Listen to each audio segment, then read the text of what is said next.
mulai Desember, Januari, awal Februari kan perkembangan COVID di Nganjuk kan juga tinggi waktu itu ya. Tapi jangan ditiru yang saya lakukan. Saya sebagai salah satu dari pemimpin di Nganjuk, aduh rakyatku kok tiap hari yang namanya ambulan itu sudah riwariwi. Dan waktu itu saya juga tidak tahu, seperti refleks gitu. Saya berdoa, ya Allah jangan rakyat saya yang sakit.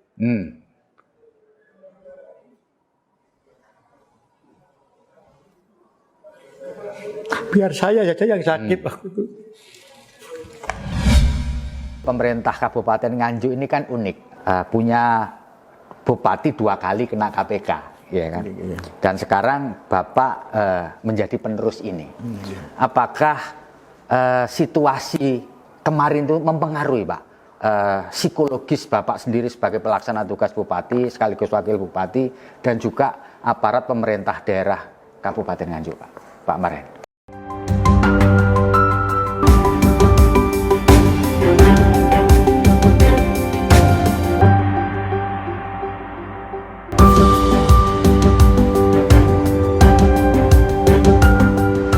Hai Tribuners, bertemu lagi dengan saya Feby Mahendra Putra, Direktur Pemberitaan Tribun Network.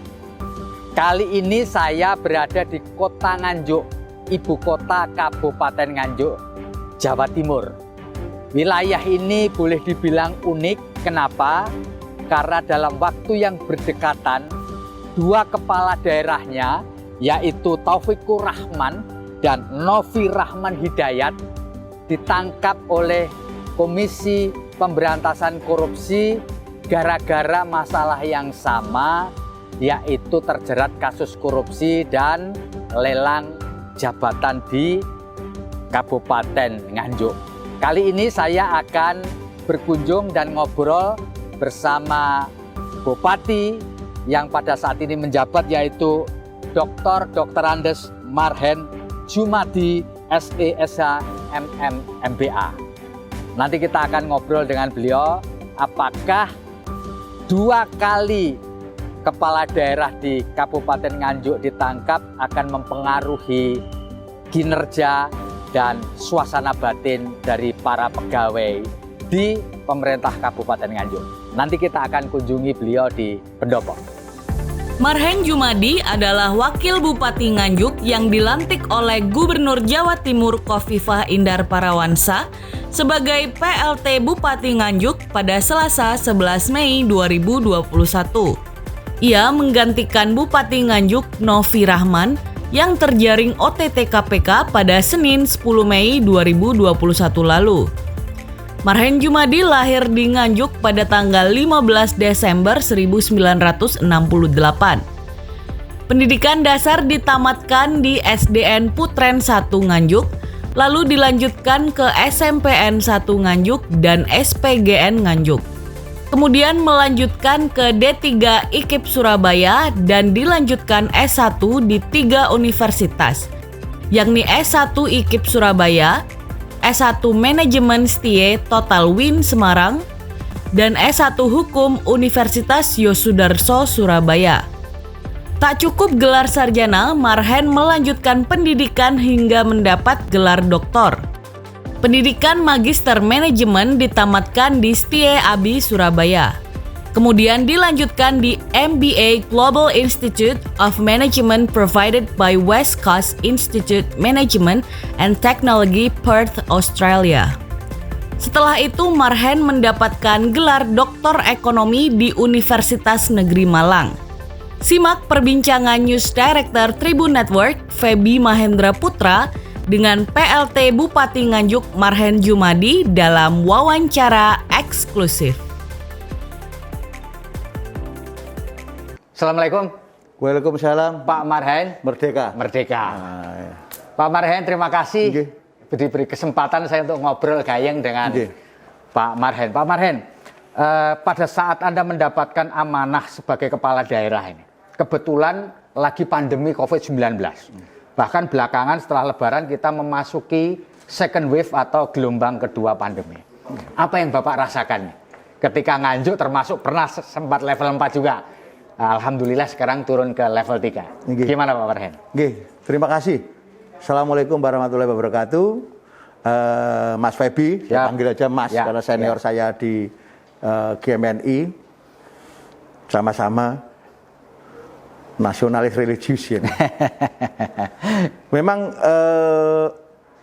saya dapat tugas PLT itu tanggal 12 Mei ya, kurang lebih sekarang 3 bulan ya. Ya. Tentunya banyak tantangan. Ya. Banyak tantangan. Kalau kita ini kan aktivis organisasi, sehingga pola pikir orang organisasi sama, yaitu apa? Apapun keadaannya, Tuhan akan memberikan hikmah pada kita. Ini yang paling penting. Banyak hikmah yang kita dapatkan di pandemi ini. Iya, iya. Gelombang satu yang kaitannya dengan masalah-masalah kesehatan, masalah sosial, masalah ekonomi. 3 hal ini yang menjadi titik berat kita. Ya. Yang kaitannya dengan masalah kesehatan. Memang pernah, Mas, saya menghitung awal PPKM. Ya.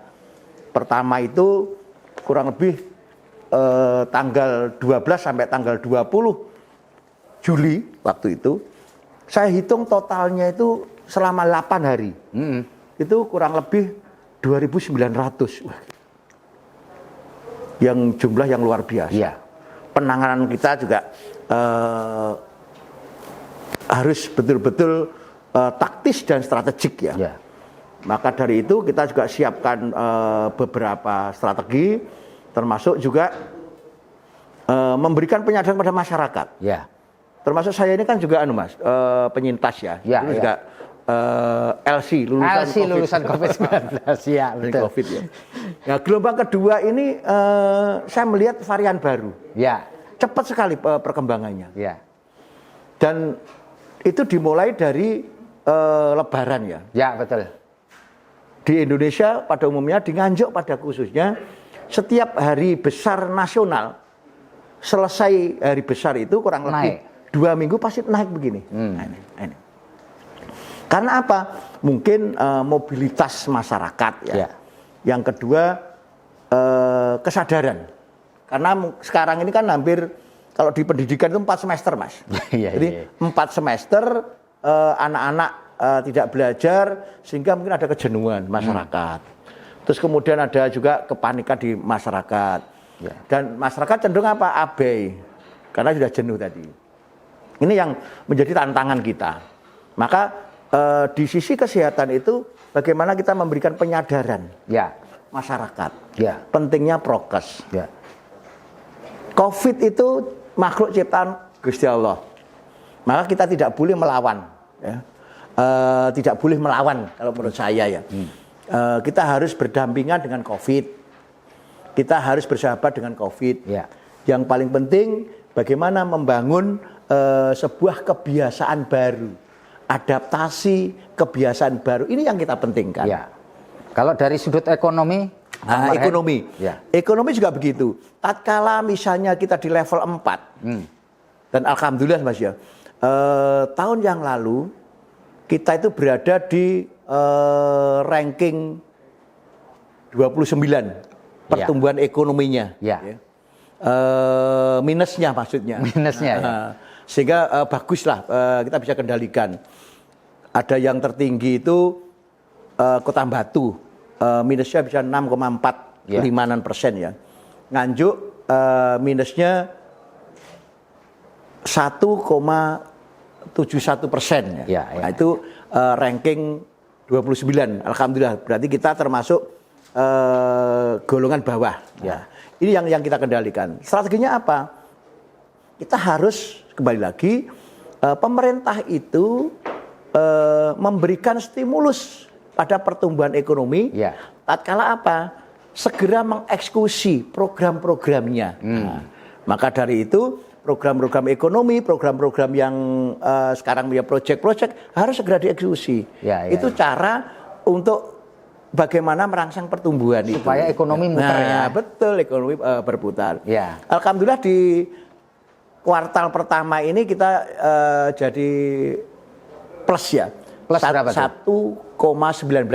Lumayan Alhamdulillah ya. Alhamdulillah. 1,19 lumayan lah ya Pak Budi. Karena hampir semua kalau tahun yang lalu hampir semuanya negatif, Mas. Iya, nggak ada yang positif. Betul. Termasuk Jawa Timur. Iya. Sehingga ini strategi kita bagaimana menata ekonomi. Iya. Kembali lagi kita munculkan yang namanya gerakan membeli produk tetangga. Iya, betul. Sehingga kita berikan ya contohnya kita bareng-bareng, nggak usah yang besar-besar, yang kecil. Ya. Terus kemudian kita punya program gerakan teplean misalnya. Ya, bagaimana gerakan teplean yang kita ciptakan itu bisa menciptakan apa? Satu dari sisi sosial, dari sisi yang kedua dari sisi ekonomi. Okay. Nah, maka uang teplean ini kurang lebih ya kalau diuangkan bisa 1,2 miliaran. Yeah. Teplean dari warga dari itu. Maka nanti uang teplean itu juga harus dibelikan barang-barang atau mungkin juga bentuknya sembako. Tidak boleh beli yang besar-besar, grosir atau supermarket atau di Bulog, tapi harus dibelikan di masyarakat yang punya toko kelontong. Sehingga ekonomi sudah mulai bergulir. Dan alhamdulillah kalau di Nganjuk ini kan juga PDRB, dari sisi PDRB itu sumbangan dari sektor pertanian kurang lebih 31%, Mas. Sehingga kalau daerah itu basicnya pertanian, maka ya pertumbuhannya bisa terkendali kita juga diuntungkan di situ. Betul karena itu. Pak Marhen begini. Bapak kan pernah jadi penyintas COVID ya. Bisa cerita nggak apa yang Bapak rasakan dan Bapak alami ketika menderita terpapar COVID-19 ini? Supaya orang makin yakin bahwa ini bukan kaleng-kaleng, bukan cerita kosong gitu. Memang begini, Mas. Mulai Desember, Januari, awal Februari kan perkembangan COVID di Nganjuk kan juga tinggi. Waktu itu ya. Tapi jangan ditiru yang saya lakukan. Saya sebagai salah satu dari pemimpin di Nganjuk, aduh rakyatku kok tiap hari yang namanya ambulan itu sudah nging riwa-riwi. Dan waktu itu saya juga tidak tahu seperti refleks gitu. Saya berdoa, ya Allah jangan rakyat saya yang sakit.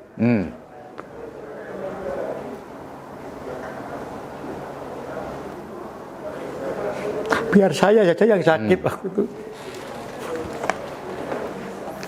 Sehingga waktu habis sholat maghrib itu, terus begitu saya doa seperti itu, ya wajar saya sebagai pemimpin, saya tidak boleh, saya harus merasakan apa yang dirasakan oleh rakyat saya. Maka tatkala masyarakat saya yang pertambahan yang COVID-nya banyak itu, saya juga tidak saya sadar, ya Allah, kok saya berdoa seperti ini, tapi gini kan sudah berdoa. Terus kemudian alhamdulillah doa saya terkabul waktu itu ya. Saya kena COVID, terus kemudian juga istri saya, terus kemudian juga anak saya 2. Sehingga 4 orang ya dapat bonus 3 waktu itu.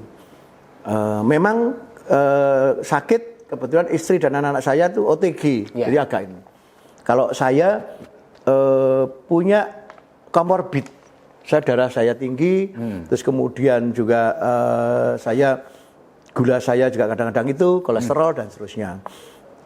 Sehingga waktu itu saya juga sempat dirawat di rumah sakit Kertosono selama kurang lebih 7 hari, terus kemudian saya mungkin drop karena saya komorbid, dibawa ke rumah sakit Dr. Sutomo.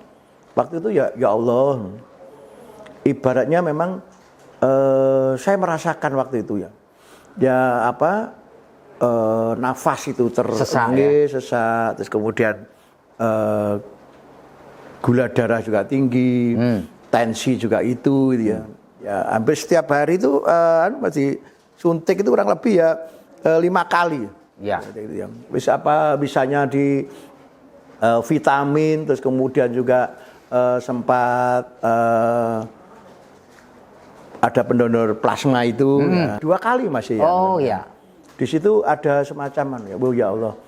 Gini kalau misalnya sakit ini ya tinggal kita berhadapan sama itu. Akhirnya yang namanya pangkat, jabatan itu nggak dibutuhkan gitu ya. Uang banyak pun ibarat kalau orang itu ya tidak dibutuhkan kalau sakit itu. Nah, itu yang saya alami. Ya saya juga waktu itu juga ya moga-moga ya Allah sembuhkan dengan itu. Tapi alhamdulillah sembuh di Surabaya 8 hari waktu itu. Ya sempat drop juga, tapi alhamdulillah sehat. Maka saya juga selalu mengatakan kepada masyarakat Nganjuk, sakit COVID itu baru yang pertama itu, ini kan saya itu kan gelombang pertama ya. Gelombang pertama, betul. Kalau kita punya komorbid itu kan luar biasa itunya. Maka pengalaman saya itu mohon ya harus betul-betul kita perhatikan yang namanya sehat itu mahal. Ya, betul. Oksigen selama ini kita istilahnya menghirup oksigen yang gratis itu kan juga mahal kan itu ya. Maka saya selalu mengatakan kepada mereka, ayo pentingnya protokol kesehatan itu ya. Karena apa? Tatkala sakit apalagi yang gelombang kedua ini. Ya, betul. Yang varian baru Delta ini cepat sekali. Kalau sebelumnya mungkin yang sepuh-sepuh atau yang komorbid misalnya. Sekarang ini sudah anak-anak muda itu juga bisa sakit 3-4 hari meninggal dan seterusnya. Nah ini yang kita selalu hati-hati. Maka pesan Pak Presiden kemarin kita kumpul di Madiun itu memang harus selalu hati-hati. Dan alhamdulillah berkat kerjasama Forpimda kita juga kompak. Mulai dari Pak Kapolres, Pak Dandim, Ketua DPR, terus kemudian Pak Kajari, Ibu Ketua Pengadilan, sama kita itu dalam penanganan ini kompak. Kuncinya apa? Kita harus satu kompak, yang kedua apa? Skema kita harus pas gitu ya. Maka pemimpin itu diuji tatkala pandemi seperti ini. Ini ujiannya ya. Betul. Tangguh atau tidak gitu ya Pak Marhen. Pak Marhen sebagai penyintas COVID-19, apakah Pak Marhen juga tertarik menjadi pendonor plasma? Sudah pernah mendonor?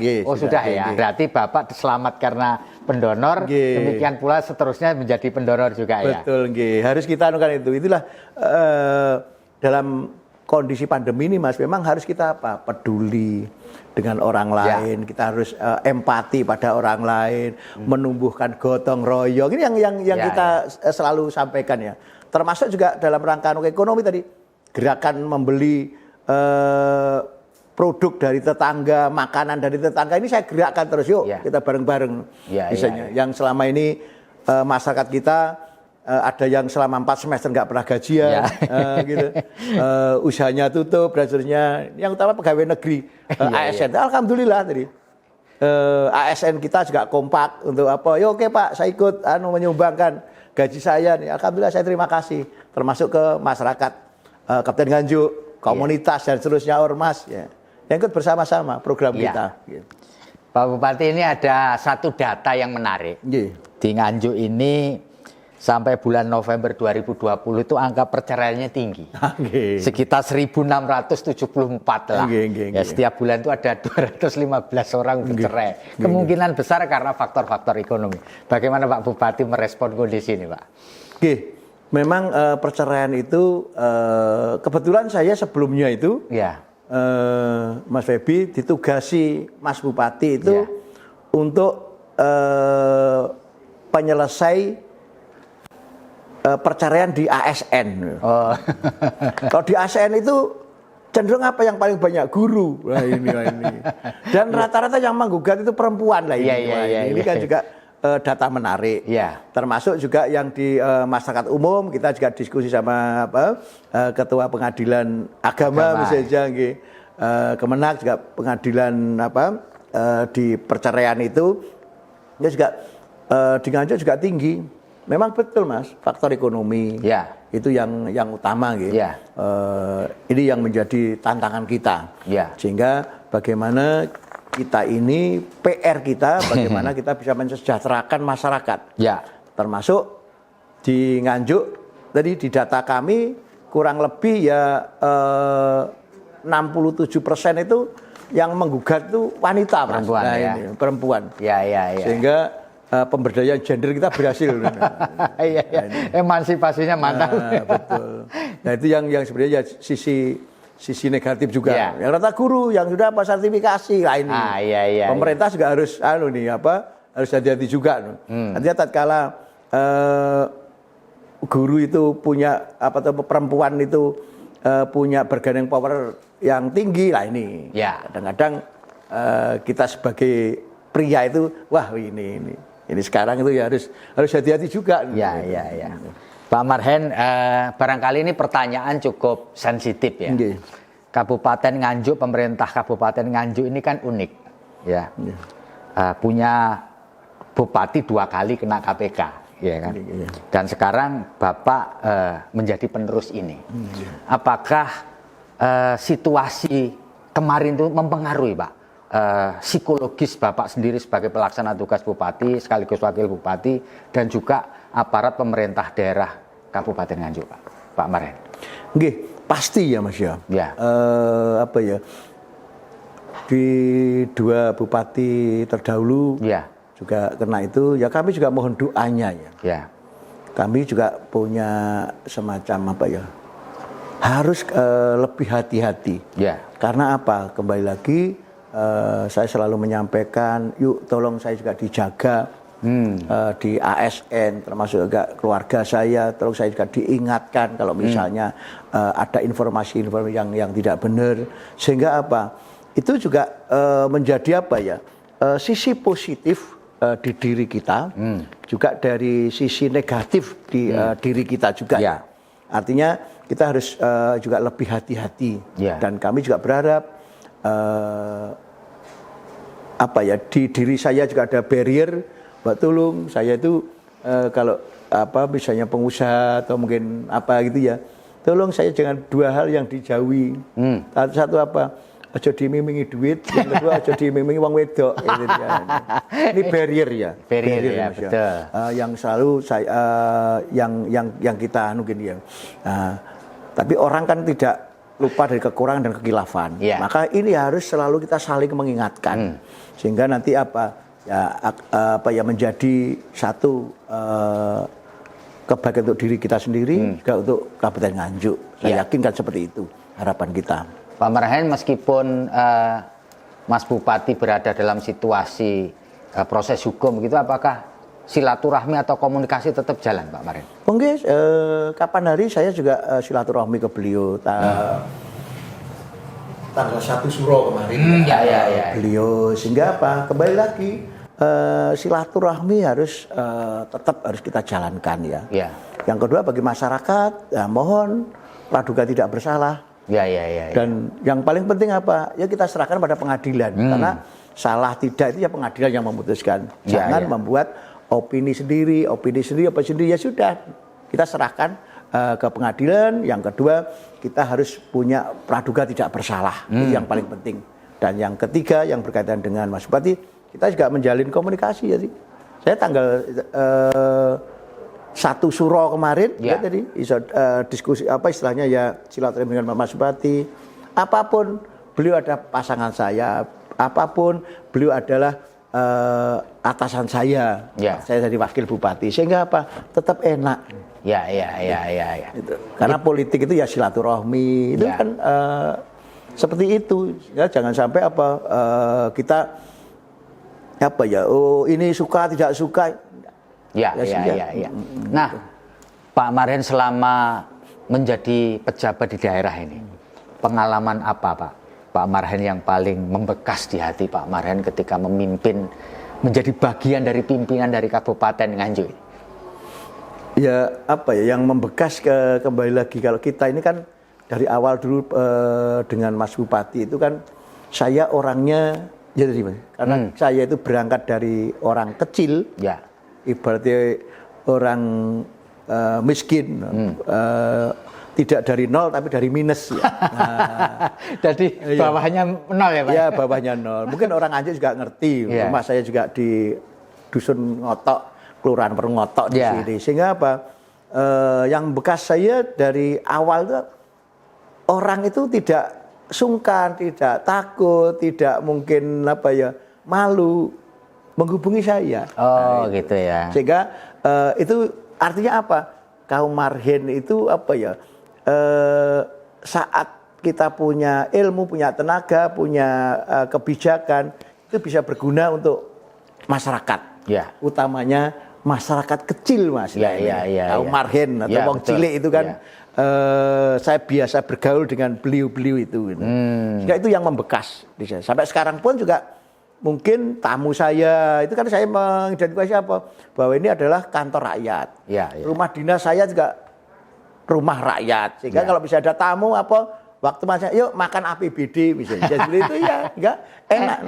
Saya pengen selalu jadi seorang Marhenis sejati. Iya, sesuai dengan namanya Pak. Ya, sehingga selalu berpikir untuk orang kecil, kebijakan pro wong cilik, tapi tidak memusuhi yang besar. Justru yang besar saya ajak, ayo bersama-sama meningkatkan kesejahteraan orang kecil lain. Ini yang membekas di hati saya. Oh, kebanggaan gini ya. Begitu. Pak Marhen, kalau tidak ada aral melintang, Bapak ini akan menjalankan amanah ini sampai 2024. Betul ya? 2023. 2023 ya. Kalau begitu sebenarnya ingin saya tanyakan, apa legacy atau warisan yang ingin Bapak tinggalkan buat warga Kabupaten Nganjuk ini selama periode sampai 2023 nanti, Pak? Terima kasih. Saya ingin memberikan legacy ya. Ada yang sifatnya fisik, ada yang sifatnya non fisik ya Mas ya. Saya ingin memberikan semacam inspirasi kepada masyarakat. Bahwa saya lahir dari keluarga orang miskin.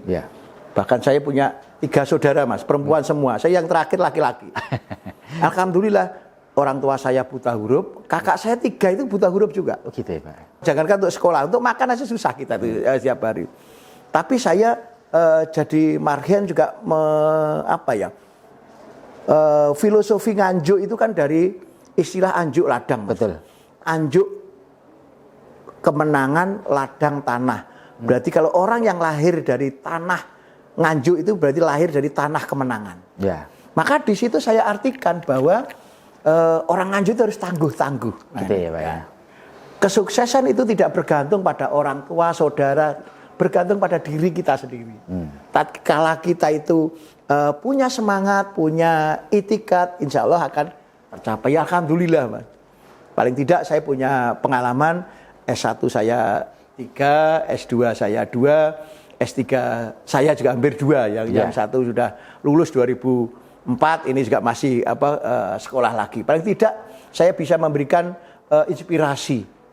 Yang kedua, meskipun saya anak orang miskin, kalau kita berusaha misalnya, juga alhamdulillah bisa jadi wakil bupati misalnya seperti itu. Artinya apa? Mereka yang dari keluarga orang kecil, jangan kecil hati.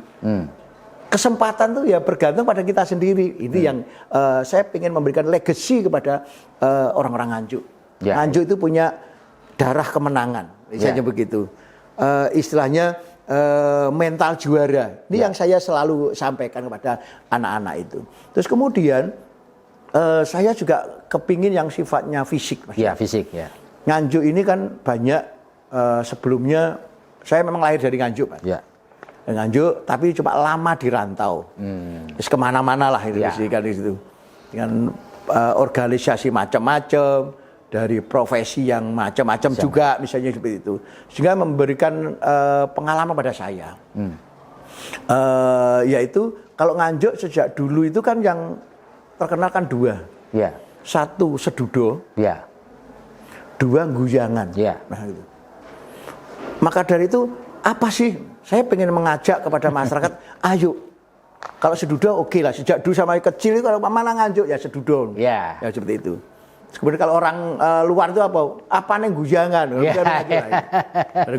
Oke, enggak apa-apa. Itu tantangan bagi kita. Ayo kita ciptakan di Nganjuk itu ada semacam legacy membangun. Yang sekarang alhamdulillah banyak orang Nganjuk, saya terbuka Mas. Orang Nganjuk di rantau tuh banyak orang yang sukses Mas. Ya betul. Tapi kan nggak mau investasi. Bang saya ajak, ayo investasi. Investasi ke kampung ya? Iya, di kampung halaman. Sehingga nanti ada 2 hotel yang bagus nanti, ini masih proses. Ada yang orang Jakarta masih muda, dia punya 12 perusahaan di Tangerang misalnya. Ayo pindah ke Nganjuk, bisa seperti itu. Sehingga Nganjuk bisa maju. Termasuk dari APBD kita. Ayo kita, siapa yang punya ide, misalnya seperti monggo. Nanti kita akan bangun mulai minggu depan ini pendistrian di Ayani. Itu harapannya apa?